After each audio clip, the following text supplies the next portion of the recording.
Hello, ಎಲ್ಲರಿಗೂ ನಮಸ್ಕಾರ. ನಾನು ನಿಮ್ಮ ನೈಸರ್ಗಿಕ ಕೃಷಿಕ ಶ್ರೀನಿಧಿ ಮಾತಾಡ್ತಾ ಇದ್ದೀನಿ. ಇವತ್ತು ಹೆಲ್ತ್ ಇನ್ಫಾರ್ಮೇಷನ್ ಬಗ್ಗೆ ತಗೊಳ್ಳೋಣ.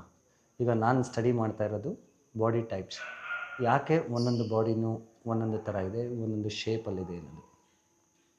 ಈಗ ಹೊಟ್ಟೆ, ಈಗ ಮೋದಿಯವರು ಕೂಡ ಮಾತಾಡ್ತಾ ಇದ್ದಾರೆ ಅಲ್ವಾ ಒಬೇಸಿಟಿ ಬಗ್ಗೆ. ಏನು ಒಬೇಸಿಟಿ ಅಂತಂದರೆ ಏನಾಗ್ತಾಯಿದೆ, ಎಲ್ಲರದ್ದು ಹೊಟ್ಟೆ ಊದ್ತಾ ಇದೆ ಮತ್ತು ಬೊಜ್ಜು ಬರ್ತಾ ಇದೆ.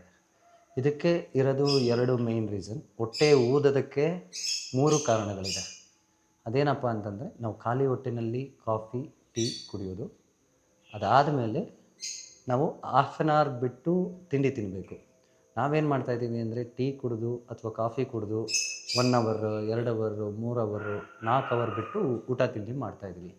ಈ ಥರ ಯಾರ್ಯಾರು ಊಟ ತಿಂಡಿ ಮಾಡ್ತಾ ಇರ್ತಾರೆ ಅವ್ರದ್ದೆಲ್ಲ ಹೊಟ್ಟೆ ಬಲೂನ್ ಥರ ಊದಿರುತ್ತೆ. ಹೊಟ್ಟೆ ಊದೋದಕ್ಕೆ 3 ರೀಸನ್ನ.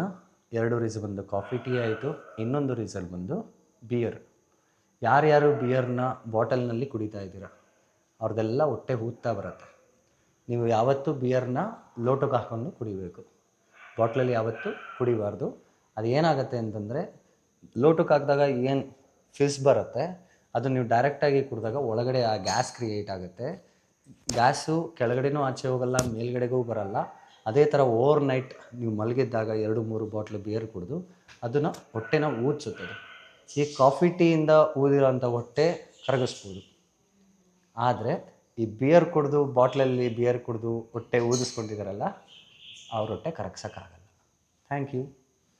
ನೀವು ಮಲಗಿದ್ದಾಗ 2-3 ಬಾಟ್ಲು ಬಿಯರ್ ಕುಡಿದು ಅದನ್ನು ಹೊಟ್ಟೆನ ಊದಿಸುತ್ತದೆ. ಈ ಕಾಫಿ ಟೀಯಿಂದ ಊದಿರೋಂಥ ಹೊಟ್ಟೆ ಕರಗಿಸ್ಬೋದು.